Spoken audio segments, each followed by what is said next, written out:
Hello and welcome to the Azure Cloud Chronicles. I'm Joey Dantoni, Microsoft Data Platform and Azure MVP and Cloud Architect, and I'm here with my colleague, John Morehouse, who I'll let introduce himself. Hi, I'm John Morehouse. I'm a principal consultant with Denny Cherry Associates. I am a data platform MVP, not Azure yet, hopefully one of these days.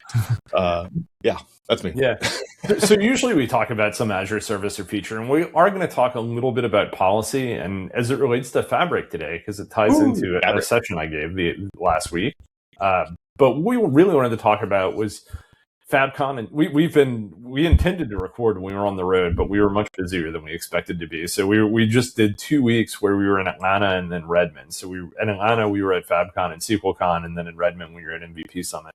We can't really talk about much from MVP Summit, but we wanted to talk about FabCon and SQLCon. If you're not familiar with these conferences, SQLCon is kind of a new addition to the FabCon event. It kind of started last year where we had in Las Vegas and Vienna a lot of SQL sessions at the Fabric conference, but Microsoft kind of wanted to make the branding a little clearer and kind of explain it. So we have FabCon/SQLCon. It's a community conference that's heavily sponsored by Microsoft. I have to say, John, that was the best conference I've been to in a long time, like just in terms of energy, attendance, et cetera, et cetera. Engagement. Yeah, I totally agree. I think the energy was through the roof. It was really refreshing for me. Like I came away from the conference, even though we spoke and we were super busy and I was exhausted by the end of the week. I actually came away very renewed, right? Regenerated. I want to blog more. Oh my gosh, we had such great interactions with attendees, other speakers. It was just a great conference overall. Yeah, it was. You always hear numbers tossed around in conferences, and I think we jokingly call this conference math, where they count like the number of people who went to pre-cons get counted twice if they went to regular sessions, and they count the number of janitors in the building, and they count some dogs that were standing around outside the conference center. I think the number we heard was like 6,000 or 7,000, and it absolutely felt that way. Like a lot of times you'll hear some number for a conference, and you'll be like, no, there weren't that many people there, but the hallways were like super crowded. The show floor was always kind of busy and jamming. I know for my Fabric session, I had like 300 and something people. I think you had a really good number in yours. Monica had a really big number in hers. Our pre-cons, John and I and Monica, and I also co-presented with Matt Gordon. We had pre-cons next to each other, and on SQL Server, ours was on SQL 25. Y'all's was Performance something? Yep. Yeah. So like we each had about 100 people in our pre-con. So like overall it was a really, really good week. In conjunction with all that, Microsoft made some announcements. The frustrating part about the announcements they made is they are literally all over the place. So I'm trying to write a Redmond column on this, and there were Fabric announcements. There were a bunch of SQL Server announcements that got announced in like 12 different places.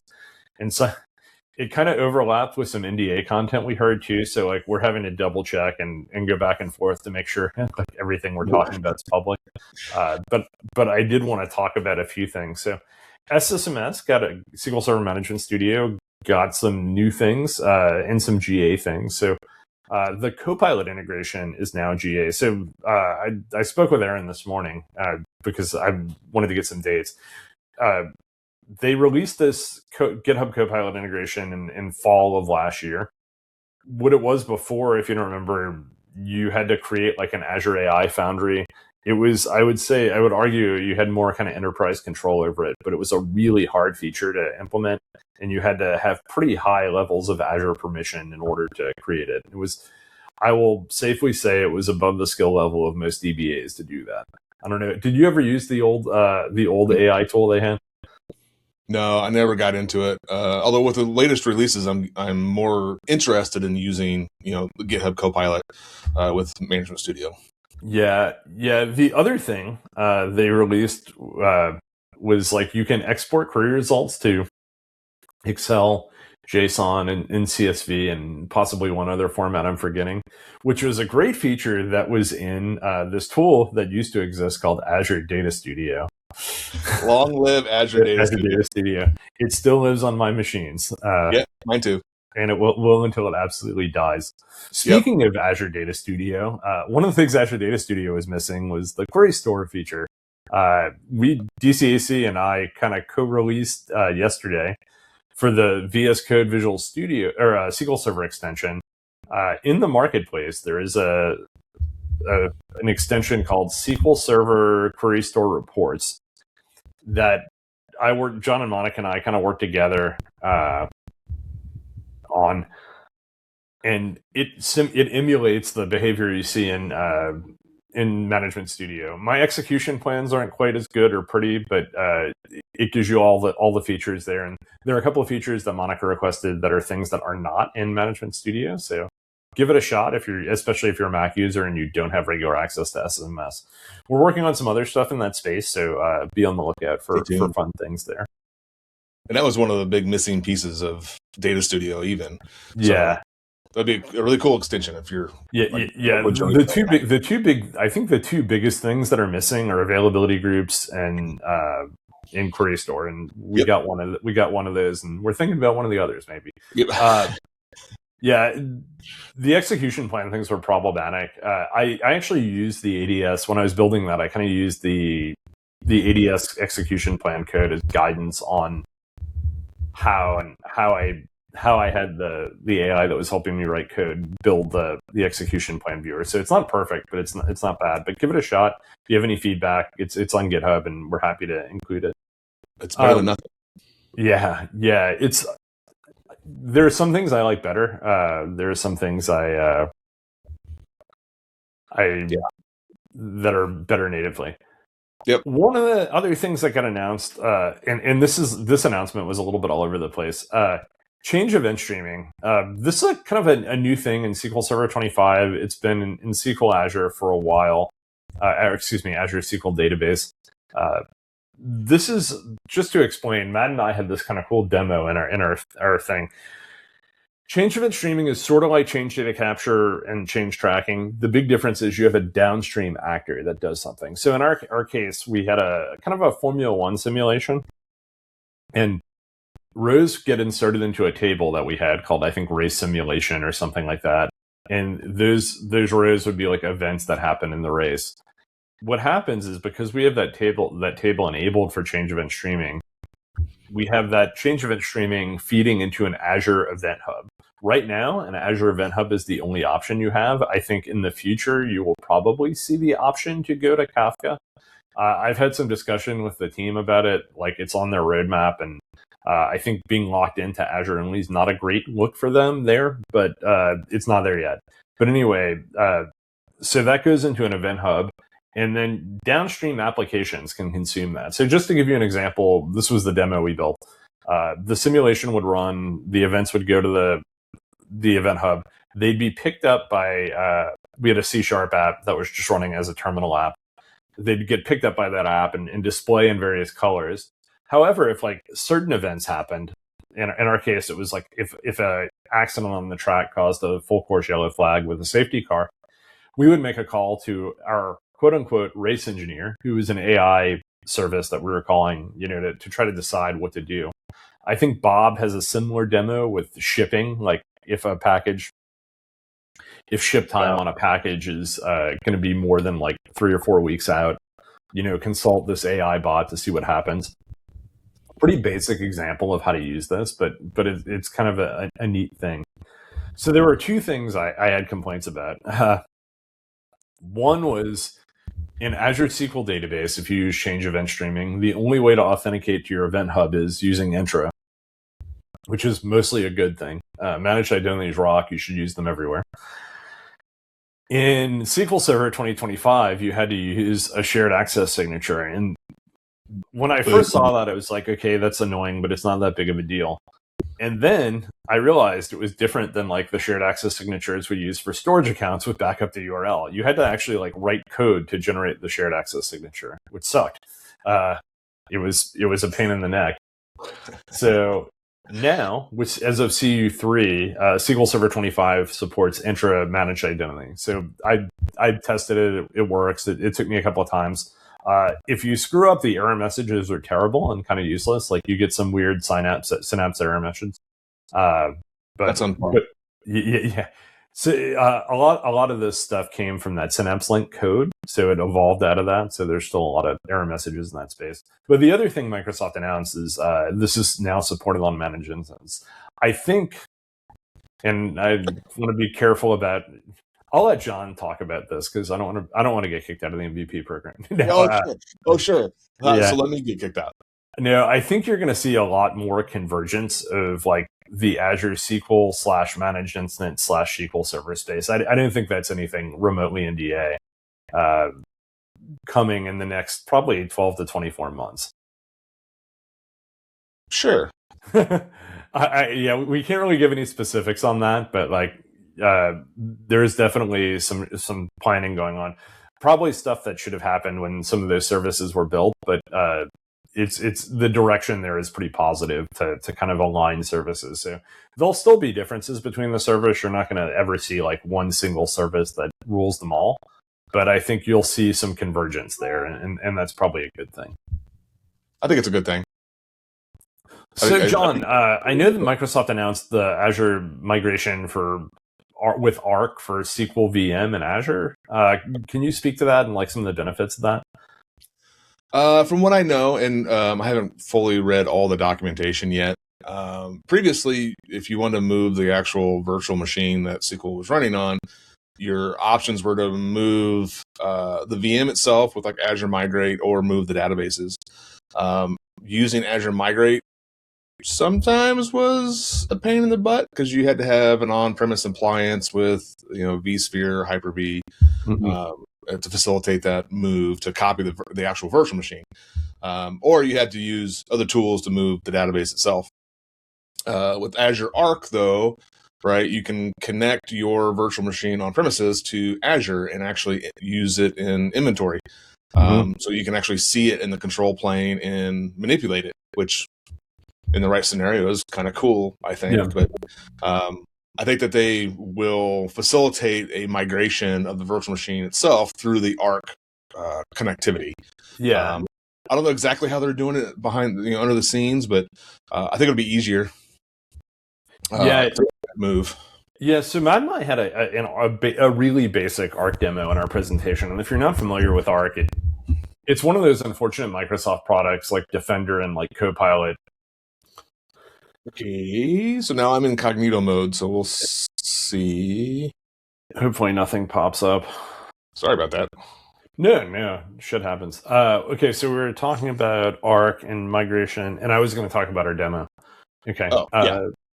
Okay, cool.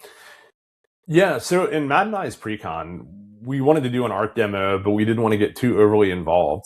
And the way I did the demo, I thought was pretty cool. One of the things that's interesting, I didn't realize this about Arc. I thought you needed like Windows Server to run it, and you do for the Windows parts.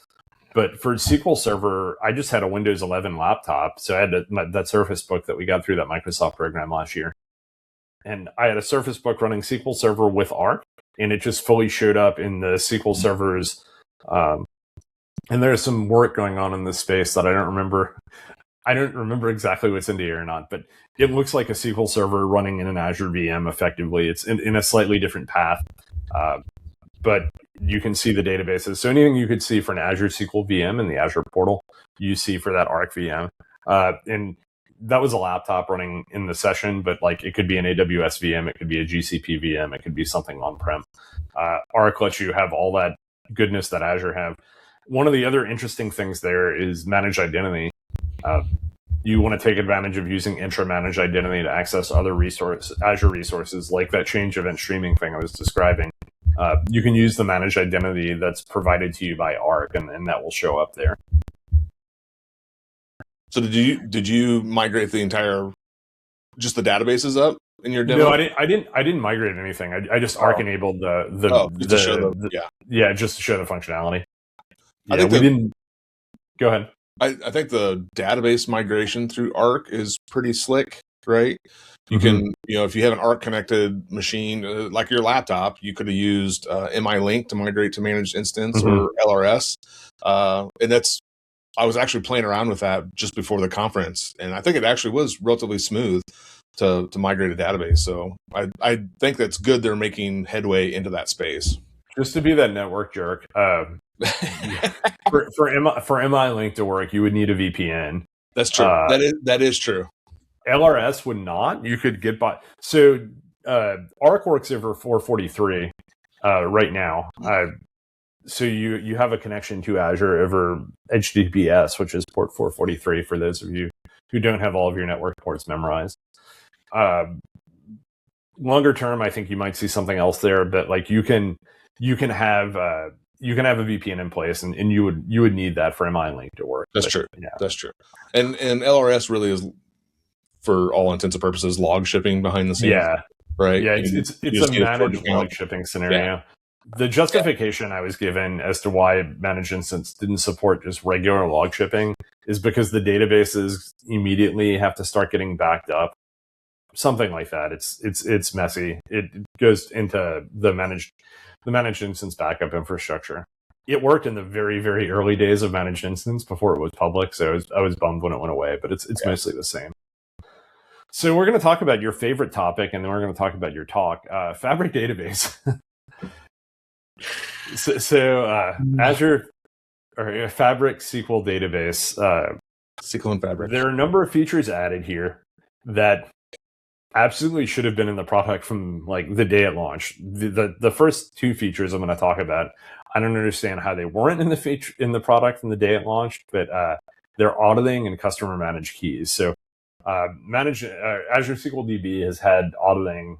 I can't remember, like it didn't have it in the very early days, but it's been there so long. I don't remember when they added it. It was 2013 or 2014. Customer managed keys likewise have been there, I want to say, since 2016, 2015 era. Been a hot minute. Generally speaking, unless you have requirements around it, I don't super recommend using customer managed keys. If you work at a large bank, yeah, I know you have to use customer managed keys everywhere. The Microsoft managed keys, and these are keys for TDE.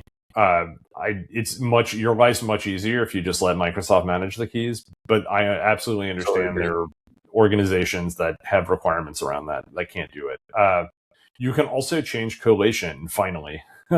This was yes, something else that should have been probably a day one thing, but it wasn't.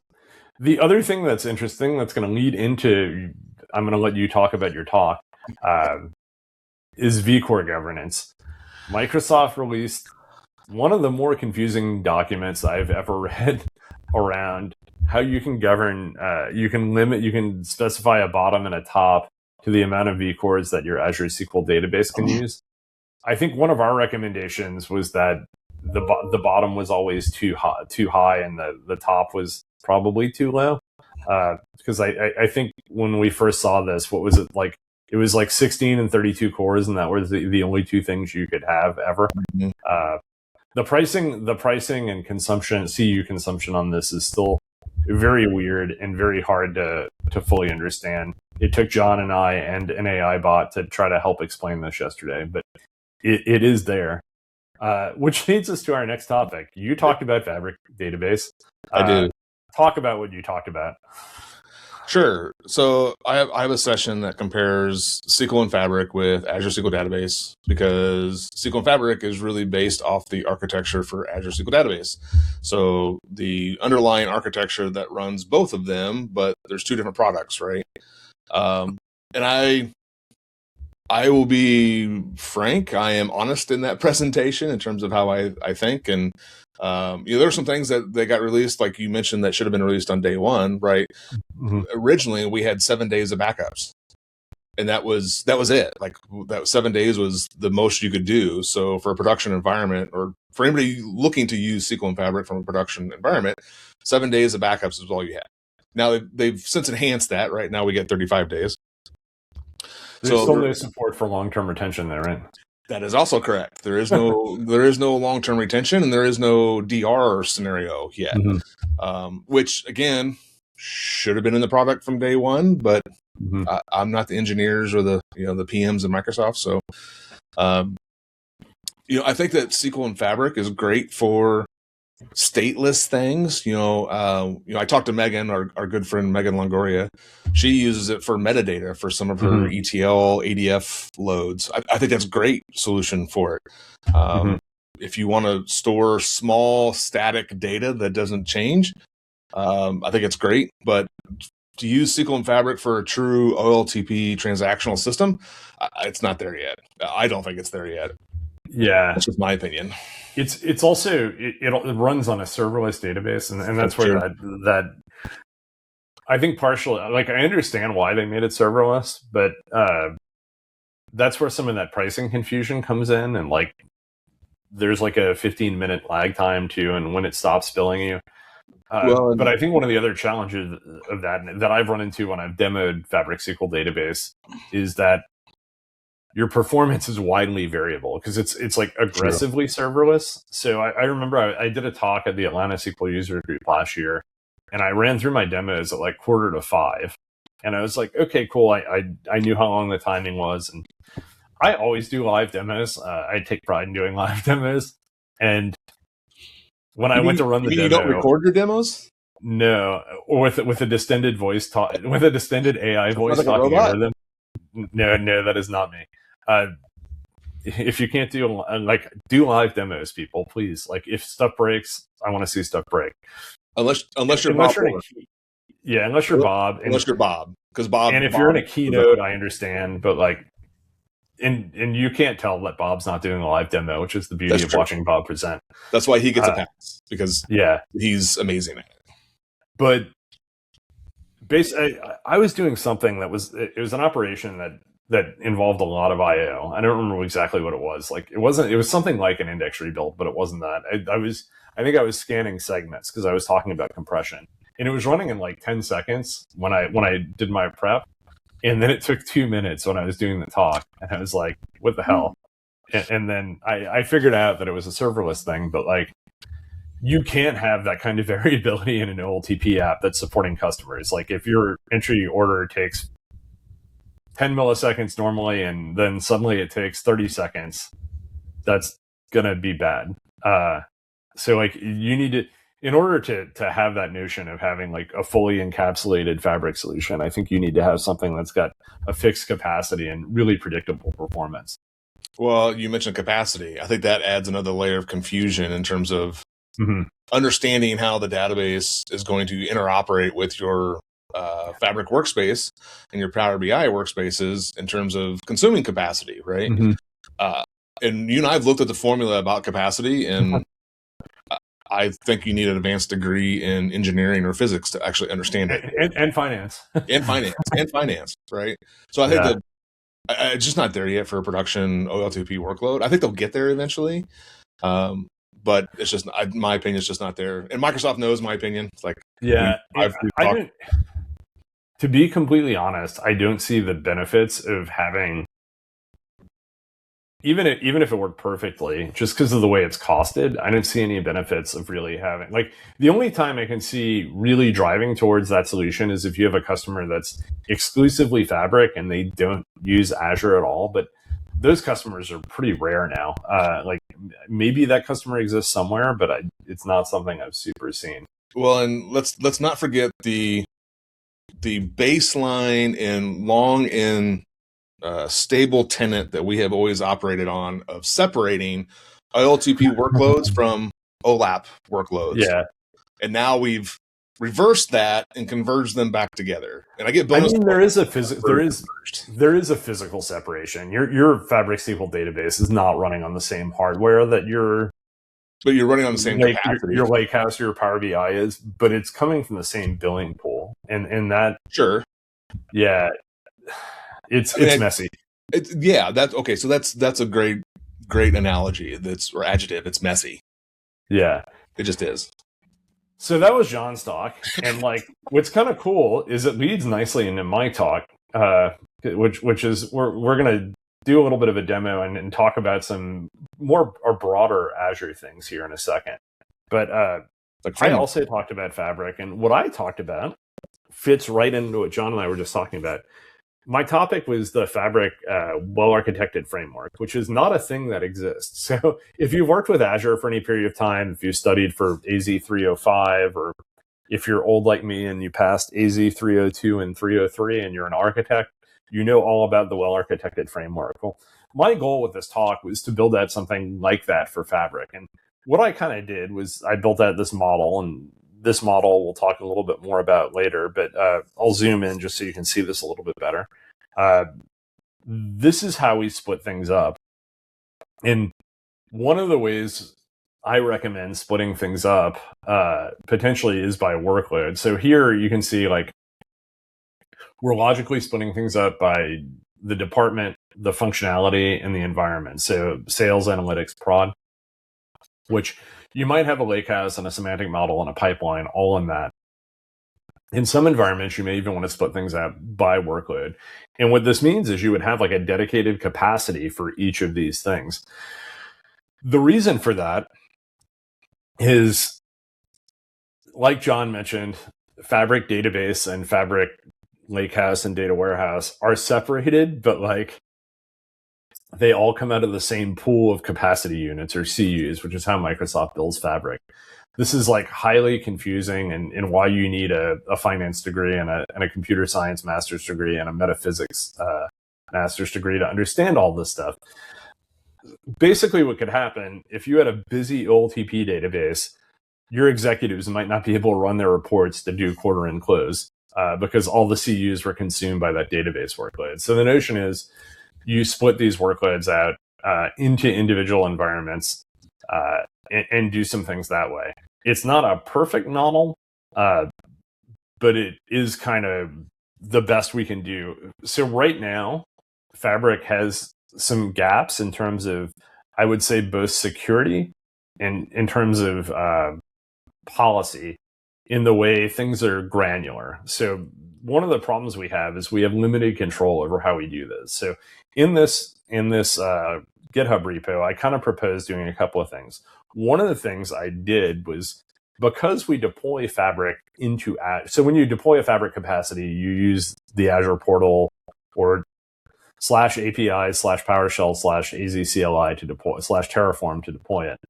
And one of the things I proposed was having an Azure policy that limits who can deploy an Azure capacity, so you know where they are, where you can deploy an Azure capacity, how they can be tagged. The other thing you can specify is who can be the admin, because you have limited control of like granularity and security is really the gap there. So it's not like Azure where you have this really robust model. It's like the old Azure model where you have owner, contributor, reader, and I think there's something else in Fabric. There's one other, it's 4 roles, which makes it a little bit more challenging. So the thing I kind of proposed here, I came up with a policy that specified, who could be owner, what regions you could deploy. And we're doing this in Terraform because Terraform has, and it's the reason why we're demoing this, it's really become the de facto enterprise standard for cloud deployment. A lot of my last few projects that I've worked on with customers, I've been doing a lot of Terraform stuff. So here we're specifying the regions that we can deploy to. So we're saying all the US regions are available.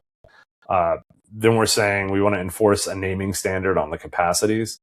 The other thing I've done in this that I'd like to see Fabric do, I've limited my deployments to, I have a GitHub runner VM in this Notion.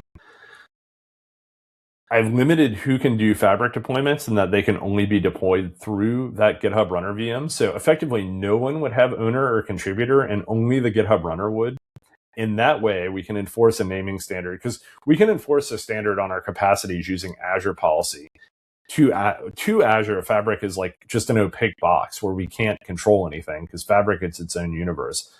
But if the only thing we have is that we can deploy through our GitHub runner, I can incorporate a policy check here that checks to make sure things meet my naming standard in Fabric.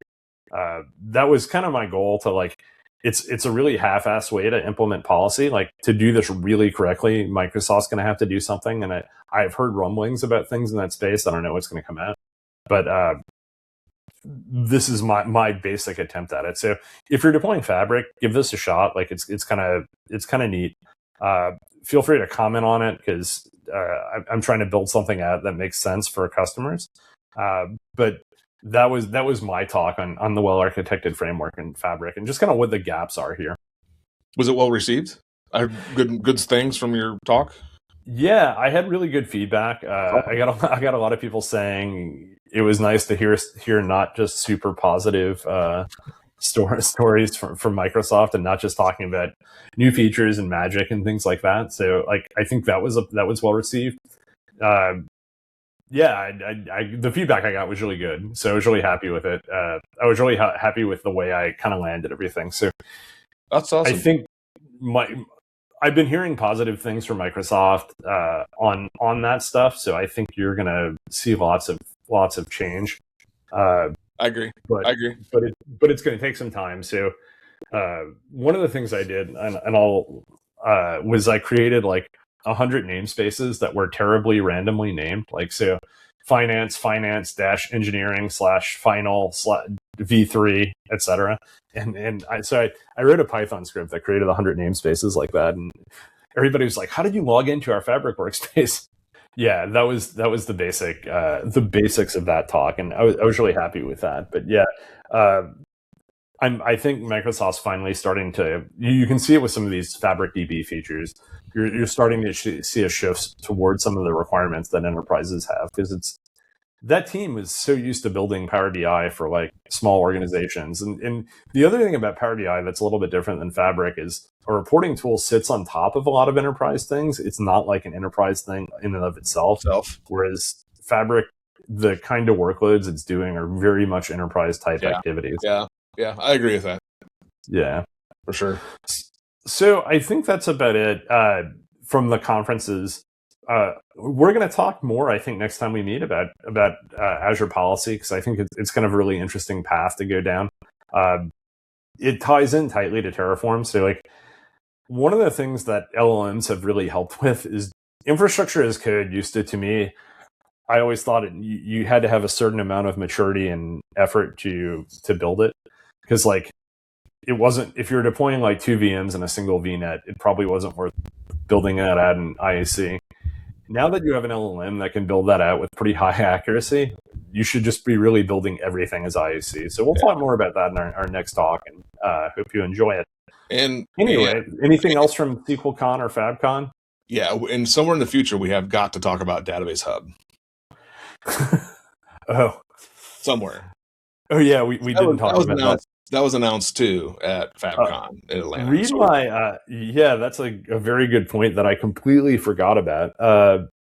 Yeah, and that's probably going to be a whole episode on its own. So yeah, and it's going to be a significant portion of my Redmond column next week. So maybe we should talk about Database Hub next, and then we can talk. Yeah, we can definitely do that. I like that idea. And why Database Hub's a great idea, implemented poorly. I feel like we've been saying that too much lately, but yeah. So make sure. I don't know when this video is going to drop, but make sure you go check out Joey's column on Database Hub. Yeah, sounds good. All right, thanks everyone. Like and subscribe. Bye. All right, see ya.